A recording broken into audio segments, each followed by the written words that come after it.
Hello दोस्तों, welcome back to Flick Up. आज हम बात करने वाले हैं कुछ एनिमे शोज के बारे में जो आपका टाइम जरूर डिजर्व करते हैं। अगर आप लोग action, monsters, super heroes, love drama और थोड़ी सी क्राइम थ्रिलर एंड कॉमेडी का मजा लेना चाहते हो तो ये वीडियो एंड तक देखना। और हाँ, लाइक, सब्सक्राइब और बेल आइकन दबा देना ताकि हर नया वीडियो तुम तक जरूर पहुंचे। तो चलो शुरू करते हैं।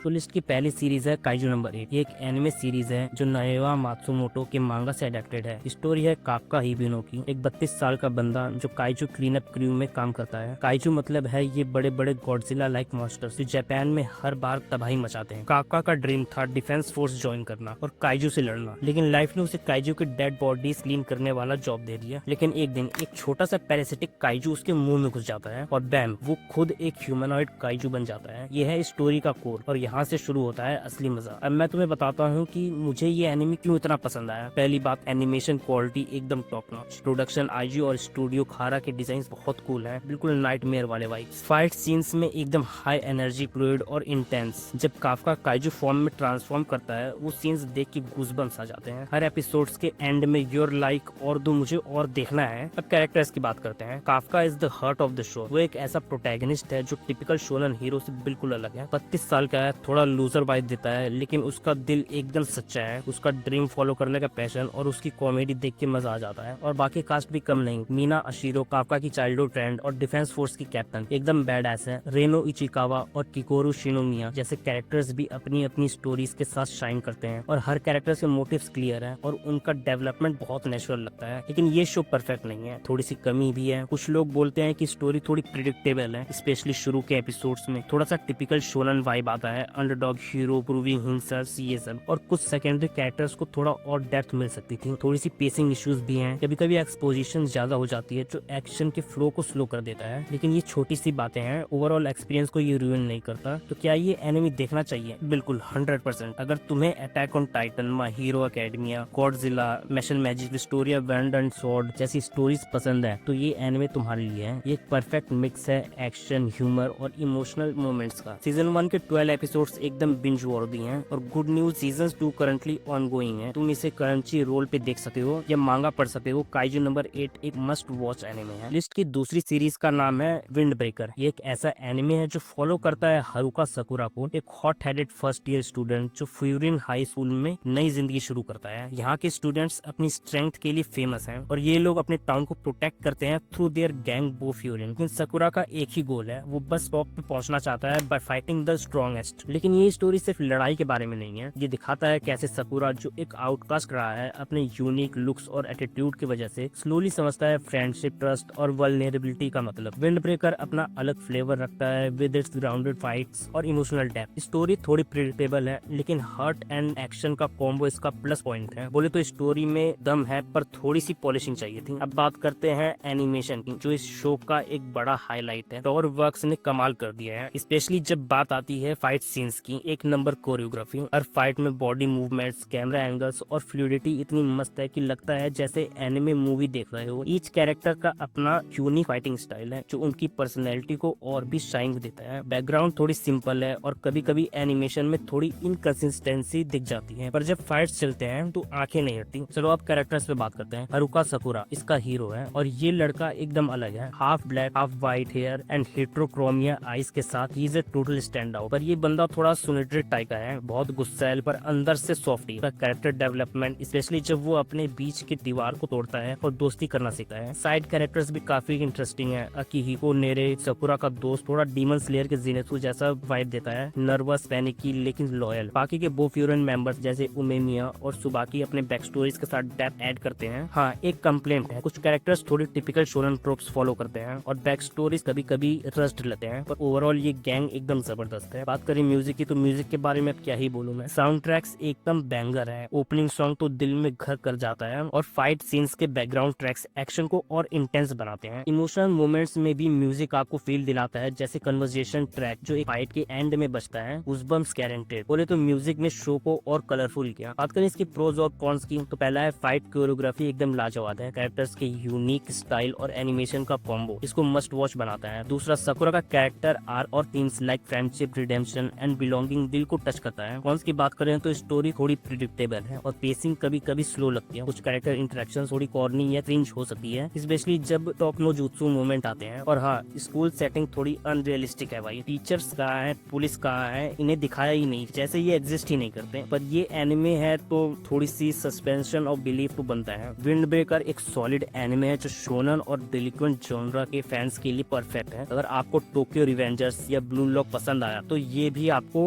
हुक कर लेगा। हाँ, ये परफेक्ट नहीं है, थोड़ी प्रिडिक्टेबल स्टोरी और ट्रस्ट कैरेक्टर्स मोमेंट्स हैं, पर इसके फाइट्स, एनिमेशन और इमोशनल बीट्स इसको स्टैंड आउट बनाते हैं। इसका सीजन 2 भी रिलीज हो चुका है रिसेंटली, तो आप लोग इसे देख सकते हैं क्रंचीरोल पे। बात करें लिस्ट की तीसरी एनिमे सीरीज की, तो ये एक सुपर क्यूट और थोड़ी सी हटके है, an archdemon dilemma how to love your elf bride. ये एनिमे एक रोमांटिक फैंटेसी है जो अप्रैल 2024 में रिलीज हुआ था, और ट्रस्ट मी, इसमें दिल जीतने वाली लव स्टोरी है with a touch of magic और एक्शन। तो अगर आपको फैंटेसी और स्लो बर्न रोमांस पसंद है तो ये एनिमे आपके लिए है। बात करें स्टोरी की, तो ये स्टोरी है जेगन की, जो एक सुपर पावरफुल सॉर्सरर है लेकिन एकदम सोशली ऑकवर्ड। लोग उससे डरते हैं क्योंकि वो एक आर्च डीमन है, मतलब एक टॉप लेवल मैजिशियन। लेकिन असली ट्विस्ट तब आता है जब जेगन एक अंडरग्राउंड ऑक्शन में जाता है और वहाँ उसकी नजर पड़ती है नेफी पर, एक ब्यूटीफुल एल्फ स्लेव गर्ल। और जेगन को उससे पहली नजर में प्यार हो जाता है और वो अपनी सारी फॉर्च्यून खर्च करके नेफी को खरीद लेता है। जेगन को बिल्कुल नहीं पता कि नेफी से बात कैसे करनी है, और नेफी भी एक स्लेव के बैकग्राउंड से आती है, तो उसे भी समझ नहीं आता कि ये नया मास्टर इतना अलग क्यों है। स्टोरी का मेन चार्म है इन दोनों का awkward yet super cute bonding. Zagan Nephy को एज ए स्लेव नहीं बल्कि एज एन इक्वल ट्रीट करता है और उसका कॉलर हटाने की कोशिश करता है। कि स्लो बर्न रोमांस दिल को छू जाता है क्योंकि दोनों कैरेक्टर्स अपने पास्ट से स्ट्रगल कर रहे होते हैं और धीरे धीरे एक दूसरे को समझते हैं। अब बात करते हैं कैरेक्टर्स की। Zagan is the star of the show. वो एक तरफ तो इतना पावरफुल है कि कोई उसे टक्कर नहीं ले सकता, लेकिन जब बात दिल की होती है तो वो एकदम शाय और क्लमसी हो जाता है। ये contrast makes him so relatable. Nephy भी कमाल की है, शी इज सॉफ्ट स्पोकन, लेकिन उसमें एक इनर स्ट्रेंथ है जो स्लोली दिखती है। उनकी केमिस्ट्री इज लाइक मसाला चाय, थोड़ी सी स्वीट, थोड़ी सी स्पाइसी और बिल्कुल परफेक्ट। साइड कैरेक्टर्स भी काफी मजेदार हैं, लाइक बारबटोस, जेगन का राइवल जो बाद में फ्रेंड बन जाता है, और एक हॉली नाइट जो अपने ड्यूटीज और दिल के बीच में फंसी है। एक छोटी सी ड्रैगन गर्ल भी है, फॉल, जो जेगन और नेफी अडॉप्ट करते हैं। She is super adorable. Her characters अपना यूनिक वाइब लाता है और शो को बैलेंस्ड रहता है। एनिमेशन की बात करें तो ब्रेन बेस ने काफी डिसेंट काम किया है। It's not mind blowing like some big budget anime, लेकिन विजुअल्स क्लीन और कलरफुल हैं। बैकग्राउंड्स और कैरेक्टर डिजाइन, स्पेशली नेफी का एल्फ लुक काफी अपीलिंग है। एक्शन सीक्वेंस भी ठीक ठाक है, लेकिन इस शो का मेन फोकस रोमांस और कैरेक्टर डेवलपमेंट पे है, तो don't expect over the top fight. Sound track भी दिल को छू लेता है। ओपनिंग सॉन्ग और बैकग्राउंड म्यूजिक स्टोरी के मूड को परफेक्टली मैच करते हैं। और हाँ, अगर आप हिंदी, तमिल या तेलुगु डब देख रहे हो ऑन क्रंचीरोल तो वो भी काफी अच्छा है। वॉइस एक्टिंग में जेगन और नेफी के इमोशंस बहुत नेचुरली आते हैं। अब थोड़ी सी कमी के बारे में बात कर लेते हैं। स्टोरी में स्लेवरी के एंगल थोड़ा अनकंफर्टेबल हो सकता है कुछ व्यूअर्स के लिए, और एनिमेशन लाइक आई सेड कभी कभी फ्लैट फील होती है, थोड़ी और पॉलिश होती तो और मजा आता। ऑल्सो एनिमीज टर्न फ्रेंड्स ट्रोप थोड़ा ज्यादा यूज होता है जो प्रेडिक्टेबल लग सकता है। तो ओवरऑल एन आर्चडेमन डिलेमा एक हार्ट वार्मिंग एनिमे है जो रोमांस, फैंटेसी और थोड़ी सी कॉमेडी का परफेक्ट ब्लेंड है। अगर आपको स्लो बर्न लव स्टोरीज पसंद है जहाँ कैरेक्टर्स धीरे धीरे एक दूसरे के लिए बदलते हैं तो ये शो आपको डिसअपॉइंट नहीं करेगा। बात करें लिस्ट की फोर्थ शो की, तो ये एक सुपर हीरो शो है जिसका नाम है invincible, but it's not your typical Marvel and DC. Like ये कुछ द बॉयज वाली वाइब देता है। ये स्टोरी है मार्क ग्रेसन की, एक टीनेजर जो सुपर हीरो बनता है। उसके डैड ओमनी मैन वर्ल्ड का सबसे बड़ा सुपर हीरो है और मार्क को उसके फुटस्टेप्स फॉलो करने हैं। लेकिन भाई ये शो सिर्फ फ्लाइंग और फाइटिंग के बारे में नहीं है। इसमें इमोशंस, फैमिली ड्रामा और बहुत सारे ट्विस्ट्स हैं जो आपको शॉक कर देंगे। हर एपिसोड के एंड में यू विल बी लाइक अरे ये क्या हो गया। एनिमेशन स्टाइल की बात करें तो इनविंसिबल का लुक बहुत क्लीन और वाइब्रेंट है। कलर्स पॉप करते हैं और एक्शन सीक्वेंस देखकर भी दिल खुश हो जाता है। फाइट सीन्स भी इतने इंटेंस है कि आप स्क्रीन से हट नहीं पाओगे। ब्लड और हाई स्टेक्स बैटल्स ये सब इस शो में है, लेकिन वार्निंग ये थोड़ी वॉयलेंट है, तो अगर आपको लाइट हार्टेड स्टफ पसंद है तो थोड़ा संभल के। अब कैरेक्टर्स की बात करें तो मार्क ग्रेसन का कैरेक्टर डेवलपमेंट टॉप नॉच है। एक नॉर्मल लड़का जो अपनी पावर्स के साथ जगल लाइफ, लव और रेस्पॉन्सिबिलिटीज है। और ओमनी मैन, उसका रोल इतना कॉम्प्लेक्स है कि आप कंफ्यूज हो जाओगे कि ये हीरो है या क्या है। वॉइस एक्टिंग भी गजब है। स्टीवन यूएन एस मार्क और जेके साइमंस एस ओमनी मैन दोनों दिल जीत लेते हैं। स्टोरी में जो डेप्थ है वो इस शो को अलग बनाती है। ये सिर्फ सुपर हीरो फाइट्स नहीं बल्कि रिलेशनशिप, बीट्रेयल और मोरालिटी के बारे में है। हर एपिसोड में एक नया लेयर खुलता है और आप सोचने पे मजबूर हो जाते हो कि राइट और रॉन्ग क्या है। थोड़ा फिलोसफिकल भी है लेकिन ओवर द टॉप नहीं, परफेक्टली बैलेंस्ड, जैसे थैनोस का स्नैप। है। प्रोज और कॉन्स की बात करें तो इसकी ग्रिपिंग स्टोरी, अमेजिंग एक्शन और स्ट्रॉन्ग कैरेक्टर्स हैं। लेकिन कॉन्स, शुरू के एपिसोड थोड़ी स्लो लग सकती है, बट ट्रस्ट मी, एक बार पेस पकड़ता है तो रुकता नहीं। और हाँ, वायलेंस लेवल थोड़ा हाई है, तो सेंसिटिव व्यूअर्स के लिए ये थोड़ी हैवी हो सकती है। और कई जगह पे इसकी एनिमेशन में भी लेजी वर्क है, वो बहुत अच्छा नहीं लगता है। तो ओवरऑल इनविंसिबल एक मस्ट वॉच है अगर आपको सुपर हीरो जॉनरा पसंद है विद ट्विस्ट ऑफ ड्रामा और इमोशंस। इसका सीजन 1 और 2 दोनों जबरदस्त है और सीजन 3 भी इसके रिलीज हो चुका है। तो तुमने अभी तक इसे देखा या नहीं, कमेंट में बताना। और अगर नहीं देखा तो Amazon प्राइम खोल के देखो इसे। बात करें लिस्ट के लास्ट शो के बारे में, तो इसका नाम है डेथ नोट। ये एक ऐसा एनिमे है जो दिल और दिमाग दोनों को हिला देता है। ये शो एक साइकोलॉजिकल थ्रिलर है और ट्रस्ट मी, इसने एनिमे वर्ल्ड में एक अलग ही बेंचमार्क सेट किया है। डेथ नोट एक जापानीज एनिमे है बेस्ड ऑन मांगा बाय सुगुमी ओबा एंड तकाशी ओबाटा। स्टोरी का हीरो है लाइट यागामी, एक सुपर स्मार्ट टीनेजर जो एक दिन एक मिस्टीरियस नोटबुक ढूंढता है जिसका नाम है डेथ नोट। इस बुक का रूल सिंपल सा है, किसी का नाम लिखो और उसकी शक्ल को अपने दिमाग में रखो और वो मर जाएगा, बस इतना ही। और ये पावर लाइट के हाथों में आ जाता है। अब ये क्या करता है इस पावर का, वो बनता है कीरा, एक विजिलेंट जो क्रिमिनल्स को खत्म करना शुरू करता है और सोचता है कि वो वर्ल्ड को परफेक्ट बना देगा। डेथ नोट का प्लॉट एक रोलर कोस्टर है। लाइट यानी कीरा अपने मिशन पे निकलता है, लेकिन उसका प्लान इतना सिंपल नहीं रहता। कहानी में एंट्री होती है एल की, जो जीनियस डिटेक्टिव है जो कीरा को पकड़ने के लिए अपनी सारी दिमागी ताकत लगा देता है। और ये दोनों के बीच कैट एंड माउस का गेम शो चलता है, वो एकदम दिल को छू लेता है। हर एपिसोड में सस्पेंस, ट्विस्ट और माइंड्स गेम्स हैं जो तुम्हें स्क्रीन से चिपकाए रखेंगे। कभी लाइट आगे तो कभी एल, और तुम बस सोचते रह जाओगे कि अब क्या होगा। बात करें एनिमेशन और म्यूजिक की, तो एनिमेशन वाइज डेथ नोट थोड़ी ओल्ड स्कूल है, 2006-7 का शो है, लेकिन क्लीन और शार्प है। कैरेक्टर्स के एक्सप्रेशन स्पेशली लाइट और एल के माइंड ब्लोइंग, और म्यूजिक अमेजिंग। वो opening theme the world by nightmare अभी भी मेरे दिमाग में बजता है। बैकग्राउंड स्कोर भी परफेक्ट है, क्रिपी सीन्स में दिल धड़क जाता है। बात करें कैरेक्टर्स की, तो लाइट यागामी एक जीनियस जो हीरो से विलन बन जाता है, उसका कैरेक्टर आर्क इतना ग्रिपिंग है कि तुम्हें उससे नफरत भी होगी और सिंपैथी में। और एल, ये बंदा एक लेजेंड है, उसका क्वर्की स्टाइल, शुगर ऑब्सेशन और डिटेक्टिव स्किल्स दिल जीत लेते हैं। साइड कैरेक्टर्स जैसे ryuk एक शिनिगामी जो डेथ नोट देता है, और मिसा अमाने भी अपना फ्लेवर ऐड करते हैं। बात करें शो की बाकी चीजों की, तो स्टोरी का पेस और सस्पेंस टॉप नॉच है। हर एपिसोड एक क्लिफ हैंगर पे खत्म होता है। लाइट और एल के बीच का intellectual battle, it's like watching a chess match on steroids. Moral questions जो शो